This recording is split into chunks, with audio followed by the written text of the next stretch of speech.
sun is beating down on the capital city of Cape Town. We're here in South Africa for Formula E's first ever foray in Cape Town. We have a brand new high-speed racetrack set in the shadow of Tabletop Mountain, one of the new 7 modern wonders of nature, and running parallel to the stunning South African coastline and the waterfront. It plays host to the ABB FIA Formula E World Championship this weekend. And wow, we are in for an absolute treat. Undoubtedly, this has to be one of the most glorious locations for a race. And it is, of course, the first time we're racing on the streets of South African soil. And what's a way to make their mark? Look at that view. Absolutely stunning. You can see Lion's Head over there on the right. The DHL Stadium, which is where the circuit wraps around, and that coastline that we get to race parallel with. So let's take a look at the calendar so far. We are 25% of the way through. We had our first race in Mexico City, a double header in Diriyah, and a new racetrack, Hyderabad, India. We've had 4 new tracks added to the calendar this season, Cape Town obviously being another one of them. We'll be heading to Sao Paulo in just a couple of weeks' time. And then we'll be finishing the season with a double header in London.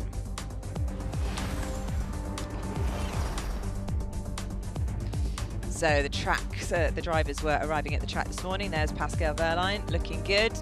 Stoffel van Dorn, our reigning champion, who has not had a very good season to date.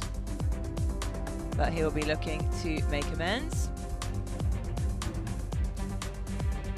Andre Lotterer, one of the most experienced drivers in the Formula E pit lane, still looking for that win. Antonio Felix there getting in his exercise to get started.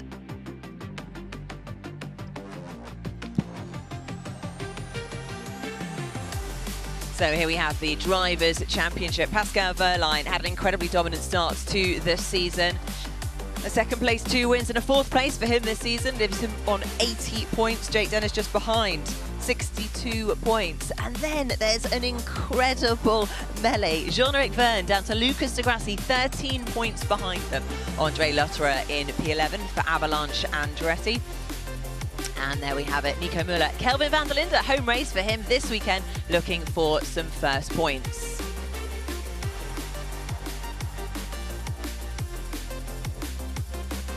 Well, there we have it, just to show how close we are to the coast. So, Teams Championship, this is how it's shaping up. Tag Heuer Porsche with that dominant start of the season, 101 points.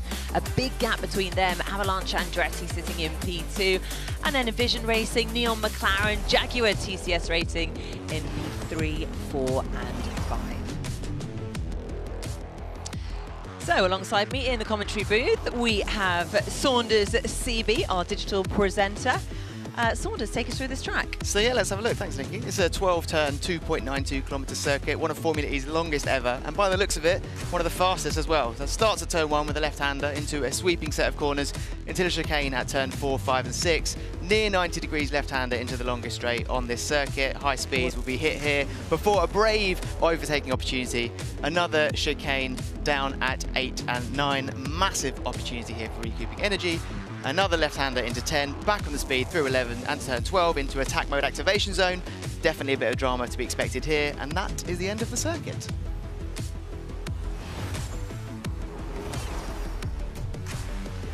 And what an amazing circuit. I mean, this is a proper high-speed circuit. We cannot wait to see the drivers hit the track today. Let's take a look at the climate. A lovely, balmy 28 degrees. The air at the moment is 22. That will get warmer as we go through the day, as the sun starts to beat down on the track, particularly around race time at 4 o'clock this afternoon. But this is the second session of the weekend. We had FP1 yesterday. Eda Mortara doing an absolutely phenomenal job coming out quickest of the session. The first time he's been quickest of the session this season. But the 22 drivers are going to be looking to get in some absolutely critical time today, because as we mentioned, this is a high-speed, fast track. You've got to be really committed to do well here.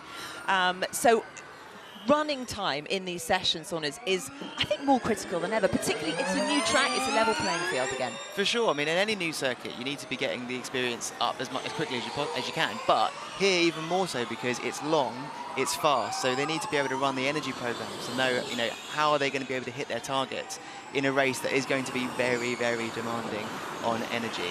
In terms of the circuit, just to introduce the next person next to me, Naomi. How have you found this? Because you went out on this with the Gen 3 car yesterday. Just not Naomi, that was the worst introduction ever. Sorry, I think you mean. And joining us alongside us this morning, we have a very special guest, racing driver. This is your hometown, or has been for, I think it was from 4 to 18 years old. Naomi Schiff, welcome. Thank you so much. No, I'm good. Yeah, you're right, Saunders. I managed to go on track yesterday, and I feel very lucky to have been able to do that. Firstly, my first time driving a Formula E car, so I was really impressed at what the cars can do. But the track definitely is, you know, I mean, I don't really have much to compare it to when it comes to other Formula E tracks from a driving perspective, because I haven't driven them. Sure. But it definitely was quite a challenging circuit. I mean, you know, the layout's very, very, very quick. It's quite bumpy as well. And as we saw, you know, on these tracks, first time out, the track can be very dirty.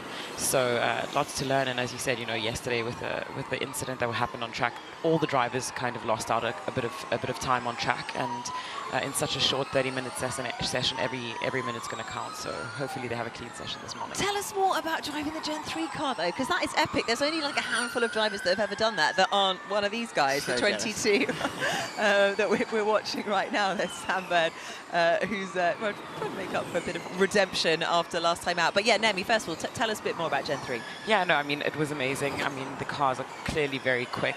I was very impressed by just how fast the acceleration is in these electric cars. That was, for me, the biggest difference, I would say, from cars that I've driven previously. And that definitely alters the way that you have to drive in terms of, you know, steering angles when exiting corners, when you get on the power. That power comes in a lot quicker, so that definitely changes the way you drive. And I was on track for 3 laps, so I didn't really fully hone in my new technique for driving a Formula E car, but it was a lot of fun. I came out with a big smile on my face, and I definitely, as you say, Nikki, I'm very lucky to have been able to drive one of these cars. Love it. I mean, one thing we talked about yesterday is something I haven't actually properly thought about before, which was you saying about all the road markings. Yeah, so I mean, that for me, I haven't driven on a street circuit in quite some time, so it's possibly that too, but there's loads of street markings, as you can see, all over the track. There's obviously a lot of branding and sort of panel boards around the track, and for me, it felt like a little bit of an information overload. And some of the corners, particularly turn 1, I thought was quite tricky in terms of spotting exactly where the corner is. And thankfully, those braking markers were helping me figure it all out. So just to put that into perspective, it's not just about hitting every apex, every braking zone, recouping energy, talking and translating data back to your team. It's also trying to compute all these road markings in your eye line as well. 100%. And I mean, drivers always need to find little markers on the tracks to, you know, find their turn-in points. So within 3 laps, I wasn't able to do that. So I think that probably is part of the issue as well. I think by the end of this session today, this morning, the drivers will probably have those markers for themselves, and they won't feel as distracted possibly by everything that's going on the track in terms of distractions on the ground and around the track. So just looking at what we've seen so far in this session, just under 5 minutes in, Evans has just topped the timings with that Jaguar powertrain. That has been very, very good with 1 lap pace and qualifying so far this season. In fact, the Jaguar powertrains have had more appearances in the qualifying duels than any other powertrain in the championship. Sebastian Buemi, with that same powertrain, has been in every single qualifying duels, which is an incredible achievement. Hard to do. Absolutely. I mean, you know, it's hard for all of them. I mean, from my experience yesterday, this is clearly, you know, a tough competition. You've got incredible drivers on this grid, and there's a lot to take in. I mean, I thought, okay, there's no gears to deal with, so that should make things easier. But obviously, from the energy-saving perspective, from, you know, everything that they've got to contend with on these tight, narrow street circuits. I mean, as you can see, the track's quite bumpy as well. So yeah, big challenge for everyone out there. You can see now that these drivers aren't messing around with the session. The lost time that quite a few of them had yesterday because of the incidents, there's already 1, 2, 3, 4, 5, 6, 7, 8, 9 drivers that have already done a full power lap just 5 minutes into the session. Usually we see those towards the end of the session as they get their groove and they find their lines and everything. But to see them just coming out of the blocks gunning like this, they want that time. Exactly, Mortara's team radio there saying he's going to push. Obviously, was the top of the first practice session yesterday. Showed that pace that we saw in Valencia for testing with the Maserati MSG. racing cars, and we haven't really seen since then. Yeah, I think, you know, from what I felt yesterday on track, this is a track where, yes, the powertrains are obviously going to make some difference, but it's definitely a track that's going to require a lot of confidence. So I think that the drivers themselves will come into play maybe a little bit more here on this track than they maybe did on other tracks this season so far. So, yeah. Bit of a lock-up and a spin there for Sergio Sette Camara. Coming off the back of his one of his most successful races in Formula E so far, a decent amount of points in India for the Neo team, massively capitalised on all of the drama ahead in the race. And interesting, I was talking to Alex Weed, the team principal of Neo. He was saying that they're very, very aware of their shortcomings when it comes to efficiency this season. They know that really where they're aiming is for the Evo, the Gen 3.5, where they can hopefully get a bit more resource. So the plan now is just to keep maximising that one lap pace, keep getting ticked in the camera, putting in great quali laps, and then just capitalising on anything that happens ahead. It's so interesting to see. I mean, I wonder, maybe you can let me know how much the difference in terms of one lap pace makes in Formula E, because what we've seen this season so far is that nobody who's qualified on pole position has actually won the race. So how important is that one lap pace? It is interesting. My school of thought for this season, looking at where we've come from, looking at the top of the championship, you've got Pascal Wehrlein and Jake Dennis, both powered by the same powertrain. All of that success has come in the races. They haven't qualified particularly well at all this season. There we go. Roger Griffiths there, Avalanche Andretti team principal on screen. So what they've had to do is do all the work in the race. So you'd think one lap pace quali starting higher is going to do you some service, but then the Andrettis and the Porsches come flying through the grid with their extra efficiency and they make it even harder. But I think there's a lot of risk in that, and as a driver, surely the further back down the order you start, the more you're going to have to contend with pushing forward. 100%, and also, the person in front who's got a clear track has got nothing in front of him to slow him down. So, one thing is you've got to get past the guys, but as you're doing that, the leaders are just building, a gap between you and them. So, of course, you want to start, front row. The super interesting story, I think, for this race is what is the gap now between the Porsche-powered cars and the Jag-powered cars. The Porsches and the Avalanche Andrettis, the Envisions and the Jaguars, because where the Porsches have done incredible work in the races, Jag have been there in quali, bang, bang, bang, every single race, and now they've been up there in the race as well. Sam Bird's had a podium, Nick Cassidy's had a podium, so I think that gap between the two is getting narrower and narrower, and I do feel like this is a very strong opportunity for Jag today. Well, only time will tell. Well, yeah, exactly. Look at the times. So there's Mitch Evans, who did a really good job yesterday as well. And obviously Sam Bird was in P2 and FP1. And Sam's right up there. I mean, 2 tenths behind Edo Mortara. I think Jaguar was saying that the Sector 3 that Maserati were doing yesterday was really strong. So that's what they're really working on during the course of this session. Also Sam Bird, obviously he's looking to make amends after that incident that he had with his teammate. Last time out in India, and bless him, he held up his hand straight away and apologised. Had a heavy heart, apologising on social media, but is really looking to make up for it today. But he's got a 5-place grid penalty, which is just really rubbing salt in the wound, isn't it, when you've made a mistake? You've paid the price, obviously had a DNF last time out, and yeah, is now going into qualifying later knowing that he's going to have that 5-place grid penalty. But then thinking about what we were just talking about, the Jag's efficiency has been there and improving. So starting, let's say he puts it on pole and starts, 5th, 6th, he's going to, they're going to be able to push forward. Yeah, I mean, it's always a challenge, as you say. I think this track is a really good one for overtaking. There's a lot of opportunity here. So I think people who are maybe a little bit further down the grid might not suffer too much here, because loads of long straights.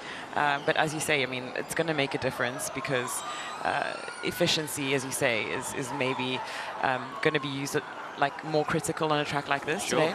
Absolutely, yeah. I mean, it's a very energy-hungry circuit, and let's not beat around the bush. There are quite a few teams here that have struggled in comparison to the likes of the Porsches and the Jags and the Envisions and Andretti's in efficiency. So yeah, we might see some flying laps by the likes of who's topping the timings at the moment, Maximilian Günther, Stoffel van Dorn, actually kind of share a powertrain-ish, a Stellantis powertrain. But is it going to be the same in the race? Are they going to be able to maintain that pace in the later stages when energy is low? On board here with Jean-Eric Verne, race winner in India. Now, he said himself yesterday that he doesn't expect to be in the same position this weekend. He says it's going to be incredibly challenging. They're aware of their efficiency issues. They're comfortable with the pace. There's definitely been improvements, but they are aware it's going to be a big ask. Yeah, it's never nice to start a race weekend knowing that you've already maybe not got all the cards on the table to have that real battle with the guys in front. But yeah, I mean, the teams obviously, you know, that's the work that they need to do now, because as you said, especially tracks like this and tracks coming up on the calendar, the efficiency is going to matter so much. So fingers crossed for them that they get it sorted out and maybe make a little bit of progress this weekend as well. And for a driver like Jean-Eric Vergne, so much experience in this championship, I think there isn't a driver on the grid that wouldn't say, I don't like being behind this man, because he can just defend till the cows come home. right until the end of the race, even his 0.01% energy, he will put that car in the best place to make it impossible for overtake. Nick Cassidy experienced that firsthand in India. And that's a skill that one needs to master, because it isn't as simple as it seems to defend properly, to make your car as wide as possible, because you need to find a way to do that without actually compromising your own lap time, because, you know, as we saw in India, he had quite a lot of pressure coming from behind. So it was about putting his car in the right place, making sure they couldn't take that opportunity to overtake, but at the same time, you know, not holding up the pack and making sure that, you know, he could still take the win in the end. For sure. And now we're looking at Pascal Wehrlein, championship leader at the moment. Hasn't always been there in the qualifying and the one-lap pace. Out of all of the Porsche-powered cars, he has been one of the most consistent qualifiers, but not consistently in the duels where you want to be, giving yourself less to do in the race. So let's see what he can do today. Just looking at the top of the timings at the moment, we've got Maximilian Günther, top of the timings. Just like testing, we saw him dominate there, but hasn't really been in that position since. Stoffel van Dorn, Andre Loscherer, that's very good sign for Porsche-powered Avalanche Andretti there to be up there in the timings. Kelvin van der Linde up there in P4, absolutely love to see it. We were talking about this yesterday with Kelvin, how actually having the home crowd behind you genuinely does make a difference. I mean, do you remember when Daniel Abt, it was one of his like early days, it was one of his first wins, he had like a double win in Berlin, and it was just phenomenal. And he was saying at the time that the crowd just makes you so relaxed. You come in with such positive energy. And Kelvin yesterday was saying exactly the same thing. He said he'd never been more relaxed coming into a race weekend. And I guess that really changes your psychological approach into a race weekend. And it's already showing. It's fantastic. Naomi, do you think there's an advantage when you're on home soil? I think it depends how you handle it as a driver. Everyone's slightly different. I think it also definitely adds an element of pressure. So if you like that pressure, and if you're hungry for that, then maybe it is an advantage. But otherwise, you never really know, you know. But I can say that, you know, Kelvin is not just a local guy. He's the local hero when it comes to racing at the moment. Him and his brother Sheldon have done phenomenally well to, you know, start their racing careers here in South Africa, but really make something of themselves on an international platform. So locally, those two brothers are very loved. So if he can keep up this performance, I think he'll be making a lot of people happy here. It's a great story for the van der Linde family this weekend, because you've got, actually, are they both racing today, or is Sheldon racing tomorrow? Sheldon, I believe, is racing tomorrow in the 9-hour in Kyalami. Yeah, so, and I think Kelvin was saying that the parents were split. Yeah, so his mom's, from what I understand, staying at Kyalami, and his dad's going to be here in Cape Town. So yeah, God, they must be two proud parents, my word. Yeah, I mean, I think they've had that issue more than once in their careers. But yeah, it's great to see, you know, both of them doing so well, and a bit of a local hero. So hopefully he has a great weekend this weekend. Just looking on board now with Jake Hughes. Now, I'm not convinced that this guy's even a rookie. I think he's just conning us all, because he's had a lot of practice behind the scenes with the Mercedes EQ team before McLaren. A lot of practice. He was always the first in the simulator, doing days of work before Stoff and Nick de Vries at the time were getting in. And he's just been exceptional this season. You know, to pick up Formula E racing and the Gen 3 car as quick as he has, it's been amazing. He's definitely been the best rookie performer that we've ever seen, you know, properly hit the ground running. And I'm so pleased with him, because I think before the start of the season, there were a lot of question marks over why Neil McLaren had made that decision, getting him in the driver's seat. And as you say, he's done phenomenally well. I think it's just whether he can then maintain that track position during the course of the race. We've seen those phenomenal qualifying performances. There's Dan tipped on the radio. Did he actually say anything there? It sounded windy. You know, starting on, I think he had a third, a second, and then his first pole position in Diriyah. So he just needs to manage to maintain that position during the course of the race, I think, which is something that McLaren have been really working on. So just looking at the top 4 in the timings right now, we've got René Rast, or René Fast, because he just seems to be able to maximise performance out of Formula E cars anytime he sets in one. Maximilian Günther, Stoffel Van Dorn, Sam Bird and Andre Lostra. Now I would say, Nikki, tell me if you agree with this, Sam Bird is probably the only expected one to be there at this point. Oh, well, I mean... Maybe René as well. I was just about to say René Rast. And actually, but Max, I mean, the Maserati guys yesterday were doing really well. And I think this could be a track that really suits them. You know, well, again, we were talking earlier about how the drivers have to be committed, but you're only going to be committed if you've got confidence. And both of them were saying yesterday that they really do feel very confident with the car. So that could be why they're up there. Stoffel Van Dorn, it's great to see him there because he's had a bit of a torrid season so far. I mean, hardly any points for the championship, well, the defending championship leader from last year. And then Sam Bird, yeah, P4. But all is to play for still. It's still early days, 13 minutes left of FP2. And I'm sure these times are going to get faster. Naomi, I've got a question. Okay, go for So, it. driver perspective, when you're trying to, in Formula E, when it's, you know, you've got the 1 lap pace here, trying to maximise lap time here in this session, and then it's all about efficiency in the race session. What can be done on the car in terms of setup to kind of generically to maximise? Is it balance? Is it on a fast circuit like this? Is it all about making sure the car's stable enough? Is it about minimum speed? In terms of? Just maximising lap time. Definitely. I mean, it's all about balance, and especially on a track like this, which is not going to have much grip. It's all about giving that driver the confidence by giving them a balanced car that they can predict. There's no room for error on street circuits, so you want to know what your car's going to do. You want it to be predictable, but you know, predictability and comfort in a car also doesn't necessarily make a fast car. So sometimes you need to, you know, find the balance between making the car quick and making the car comfortable for the driver to have that confidence. Okay, so that's what I find interesting about the lap times we've seen from the Porsche-powered cars, because it's always been slightly off the pace of the faster cars, but then in the race they seem to manage to consistently put in the good laps because of the efficiency. So how, I mean, is it sort of like a trade-off, one or the other? Definitely. So, you know, on a quali lap, the car will probably be a little bit less balanced and a little bit more, as I said, on the edge. And then for the race, they'll take that back a little bit, make it more comfortable, make sure that the drivers aren't fighting the car, because you've got tyre wear, you've got tyre temperatures, you've got loads of things that you've got to consider in a more, you know, long distance setting. Tyre is actually very interesting here as well, Nikki, because I was speaking to the drivers yesterday. They were saying how on a circuit like this, that's fast, energy hungry, the tyres are going to be getting into that sweet spot, and then it's going to be hard to keep them in there for the longevity. Let's have a look about Sebastian Buemi's lap at the moment, because he is obviously one of the drivers who really is disadvantaged during the course of this session. He had a massive crash yesterday going into the side of, I think, what was it, turn 9. A huge amount of damage done to the right-hand side of his car. The guys worked super fast overnight and has got him back on track. And that's a P5. That's a really good lap time, considering he didn't do the session yesterday. Absolutely. Fastest in the 2 first sectors as well, Sector 1 and Sector 2. A couple tenths behind on, or actually even less than that, on Sector 3. So I think if he puts another full power lap in, I think he might be up there. We could see Buemi having a full bounce back from yesterday.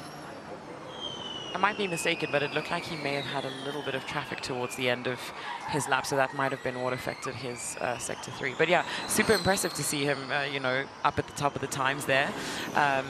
Considering everything that happened yesterday, we've been talking about confidence and, you know, bouncing back from something like that after missing the entire session, after having made that mistake, is impressive. So just, sorry, Nicky, just looking at the top of the standings there, we were talking about Jake Hughes or Ducati Radio. Sounds windy again. Jake Hughes up there in P3. It does get quite windy here in Cape Town. How are you supposed to know, Naomi, if the wind's going to die down over the course of the day, or is it just going to be a blustery day all day? Yeah, Cape Town is a very, very windy city. That is very true. But I think that the drivers should be okay where they are. It looks like there's lots of stuff barricading them from the wind. So. And actually, considering how close we are to the sea and the sand. I mean, there you go. There's actually barely any sand on the track at all. It's really quite clean. Well, although I suppose any track is clean in comparison to India, Hyderabad, where we were a couple of weeks ago, which was the dustiest track I think I've ever seen. Strong representation of the Nissan powertrain in the top 7 there. You've got all four Nissan-powered cars in the top 7 in the times right now. Very nice indeed. Sergio Fenestras, he's having an absolute blinder of a weekend so far as well. He did a phenomenal job yesterday and was really quite consistent in terms of being towards the top of the timings. He finished P3, so to put in a 1:09.022, things are turning around for him. Giving Hughes a run for his money on the best rookie title, isn't he? Oh, well, yeah, well. Not in the points. I was going to say, he's only had a couple of points so far. He's had 1 points finish that was in Diriyah, the second race in Diriyah, finishing P8. So Jake's still a bit on him. He's got 27 points, 7th in the championship at the moment. But what I love is how close the championship is. I mean, I know Pascal Verland's got this massive lead of 80 points. Jake Dennis behind him with 62, and then there is such a tight margin between Jean-Eric Verne in 3rd, Lucas Acrassi down in 10th. There's 13 points separating those 8 drivers. Phenomenal, but we've still got a long way to go. Only 25% in to the season so far. This is round 5 of round 16, so lots to play for, but it has been a dominant start for Pascal Verlaine. So who is that slowing on track there? That's Sam Bird, I believe. Right, so Sam's just given himself a bit of space to make sure he avoids any traffic in front, and now he's on a hot lap. So this is going to be exciting, actually. What can Sam Bird do? Can he make amends from last time out and continue his performance from yesterday in an FP1? Looking good so far. Up until now, Sam Bird's actually yet to put in a full power lap, a full 350 kilowatt lap. So if he's already in P8 without doing that, and now he's on a hot lap, I'm expecting good things here. Don't let us down, Sam. You have just done the curse. Can't believe you said purple that. sector 1. Nice, brilliant. 4 tenths down. Very nice indeed. Maybe this is his form of redemption. I think it's never nice for a driver to have a situation like he had out in India. Team was obviously quite disappointed, and I'm sure he obviously didn't mean to do it. You could see that it was just slightly miscalculated late braking, and yeah, ran into his teammate, unfortunately. But you know, he'll come into this weekend with his tail between his legs, and he's going to want to, you know, rectify that and get out the doghouse. Sure. Yeah, it's got the pleasure of having both mum and dad here watching. I had the pleasure of sitting next to them on the plane out here. Yeah, two hello, very proud parents. What's Sam's dad called? Mr. Bird, sorry. That is phenomenal. Sam Bird, quickest time of the session there with a 1 minute 8.55. Looking strong, looking very strong indeed, but we do still have 6 minutes to go and everyone is putting in their hot laps, so let's see if he can hold on to that position. Mitch Evans, just looking down, he's all the way down in P20. He is yet to put in a full 350 power lap. So I expect that to change, especially as about 6 minutes left of the session. There's still some fast laps to come in, because I know this is just practice, but in quali, if you're Sam Bird and you're doing the same, you really want Evans up there to help you out, don't you? Absolutely, yeah, and I think it was a really strong start for Jaguar out in India, but yeah, let's take a look at Mitch Evans's hot lap. Could he be faster than his teammate Sam Bird? Now that would ruffle some feathers, but also I suppose make amends for the fact that Sam took him out last time. Right, let's see how he does. Sector 1, okay, not quite on the pace there. 4 tenths slower than Sam's lap. But yeah, overall though, it has been a strong start for Jaguar Racing, Jaguar TCS Racing. I'm just mesmerised actually, just looking how bumpy the circuit is. The suspension on the front tyres, we're working overtime at the moment. Yeah, there's a particularly, you might see it coming up here, just before turn 11. There's quite a big bump. There it is. I absolutely love these new onboard angles that we have this season. Well, there we are. Second quickest. So if Evans hadn't lost 4/10 on Sam's time in the first sector, he actually would have been quicker. So he had a really blinding sector 2, sector 3. So that's a fantastic result for both Sam Bird and Mitch Evans there. I'm interested in what do Bird and Evans know that Buemi and Cassidy in the same powertrain don't?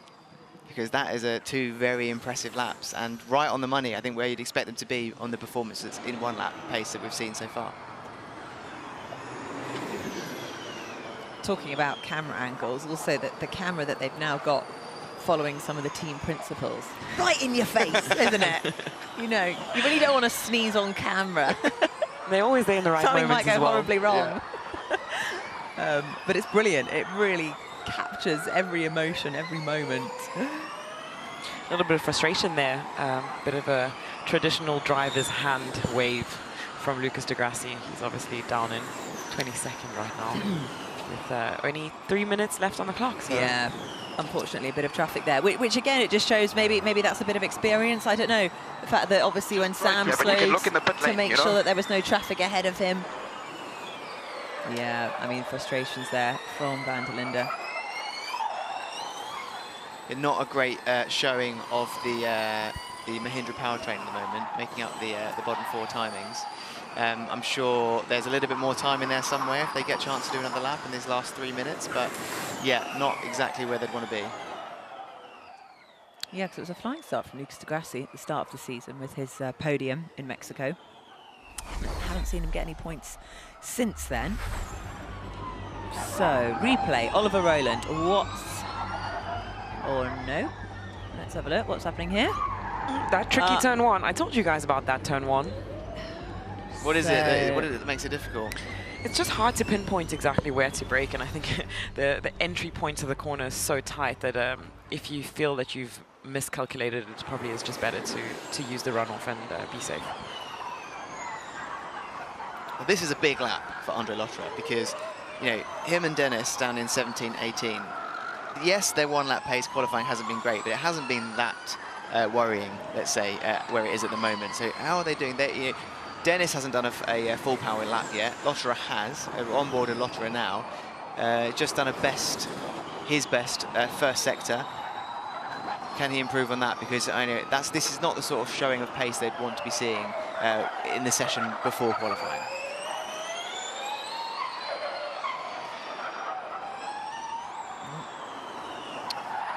Getting out of the way.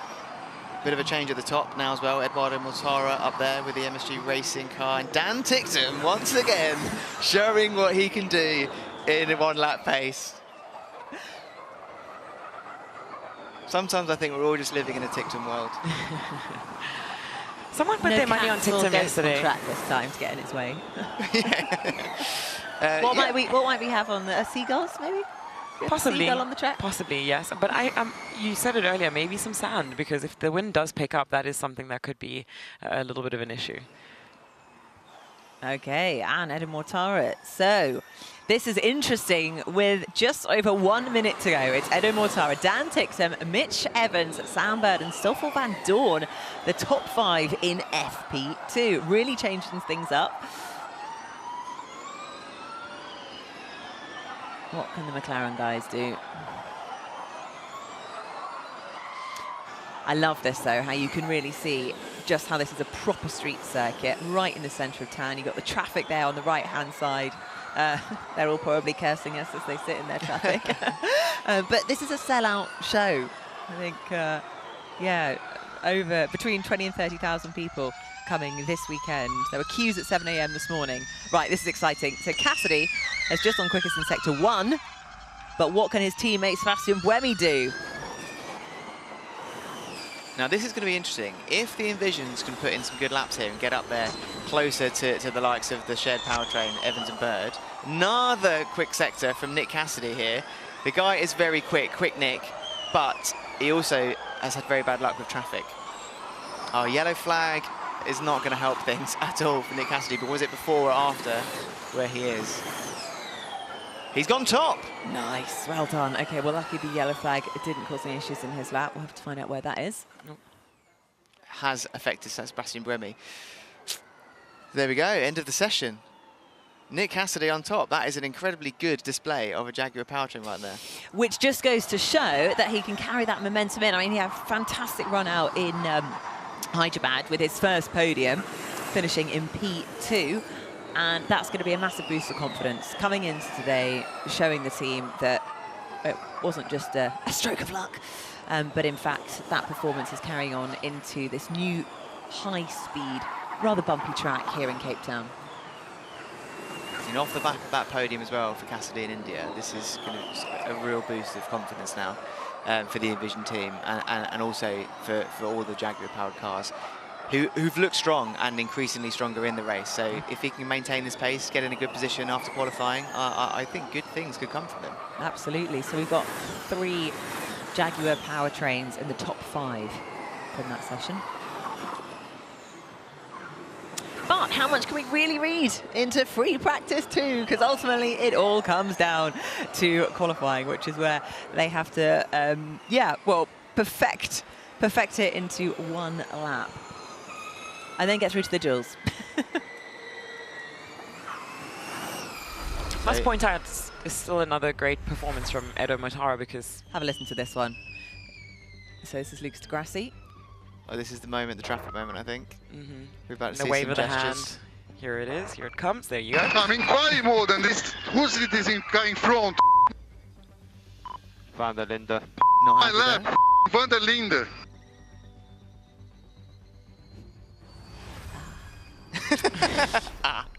Oh dear. Well, fair enough. I'm sure we all feel the same when traffic cuts us up in front of us. It's slightly ruined his lap there, so poor old Lucas Degrassi struggling with traffic ahead and frustrations on the radio. So this practice starts now they're doing. Very interestingly, I've seen a few of the drivers complaining about the right side of the grid really not being ideal because of manhole covers and a few other things. So definitely hoping to be on the left side of the grid. So let's see if this is noticeable from the practice starts. Is it a grip thing? Is it a traction thing? What might manhole covers and other kind of things cause challenges when it comes to race start? I mean, you just don't want to add any risk to your start procedure, so that just adds another element to think about and to possibly be a concern. From a grip perspective, I can't really tell you what that might make as a difference, but it can make that difference. So yeah, I would also not want to be on that side of the grid, to be honest. Also knowing that obviously FP1, FP2, it doesn't really mean anything in the grand scheme of things, but how much confidence does it give you when you are at the top of the timings going into qualifying? Well, I mean, I wouldn't say it doesn't mean anything. I think you can't read too far into it, but definitely, you know, when you have those quicker laps, you have more relevant data to look back at preparing for the sessions. You've got such a back-to-back day today, so you want to do it when it counts, and the sooner you can do that out the gates, then you've got less work to do in the other sessions. But I was just going to say earlier, before we looked at that onboard of Degrassi, that Edo Motaro seems to have had another fantastic session. He's second and only 3/10 behind Cassidy with no full power lap. So that's something to look into for later today. That is interesting, and I think that comes down to controlling traction and how different teams are having different levels of success with dealing with the sheer power that comes with this Gen 3 car. Because, you know, it's not like a combustion vehicle. There's like a build-up of power. It's instant. The torque is there. As we end the session. We do indeed, and on that note, let's take a look at the final results for this session. I love that view though, what a shot. So it's Nick Cassidy, looking very happy in that photo. Nick Cassidy for Envision Racing with a 1 minute 8.118. Edo Motaro, who was quickest last time out, is just behind him, 3/10 slower. Dan Ticktum is back towards the top in P3. Mitch Evans, Samba, the 2 Jaguars, Stoffel Van Dorn, our reigning champ for DS Penske in P6. Antonio Felix Costa P7, Max Günther, Pascal Wehrlein and Sascha Fenestras closing out the top 10. Jean-Eric Verne also for DS Penske in P11. The McLaren drivers struggling a bit in that session. Rene Rast, Jake Hughes, P12 and P14. The Mahindra Racing drivers, Oliver Rowland, Lucas Degrassi. You could hear the frustration in Lucas's voice as his hot lap was scuppered, unfortunately, due to a bit of traffic from Kelvin van der Linde. But there we go. I'm sure time will only tell if they can make it back in the qualifying session that will get underway in just a couple of hours' time. Now, this is, well, this is quite a critical time, actually, between the FP2 and qualifying. There's not a huge amount of time. What have we got? Less than 2 hours before we're back for the group session starting, but there will be plenty of data analysis going on. Dan giving a little smile there, I think, to the camera. Probably pleased with his achievements today. I'd say so. Yeah, exactly. I think so. Should give himself a pat on the back. But yeah, it all comes down to qualifying ultimately. Right, okay, so here is a bit of a replay of what went earlier. Dan Tickton's new helmet there on display. Ooh, very nice. Neo ER9. Oh, Edo Mortara there looking nice and quick. And Nick Cassidy behind. So, we're going to see them on the podium? I don't know, I think they've got a good chance. They've got a good chance. And there's the man himself. Team very pleased with him. Race engineers giving him a thumbs up. Oh, what was he saying? Can't quite hear. But lots of smiles. Let's take a look at this lap. Right, this. Oh, what a mega lap there. So really pushing it to the limit, Nick Cassidy. Luckily didn't do what Webby did yesterday. We've got a slight Stopped on track. issue here for... Antonio Felix da Costa by the looks. Yeah, it stopped on track. Interesting. I mean, in all things considered, not a terrible session for the Tag Heuer Porsche team. You know, P7, P9, it's sort of been where they've been, there or thereabouts, and they've just tried to maximise that one lap in the next session in qualifying. But quick look at how all things played out. Yes, so let's have a quick recap of what happened during the course of this session. Our first FP2 session to ever take place on the streets of Cape Town, just around the corner from the waterfront. It was a good start for the Jaguar TCS drivers, both Mitch Evans and Sam Bird out of the blocks looking pretty racy. The Mahindra drivers slightly struggled during the course of this session. Oh, there we go.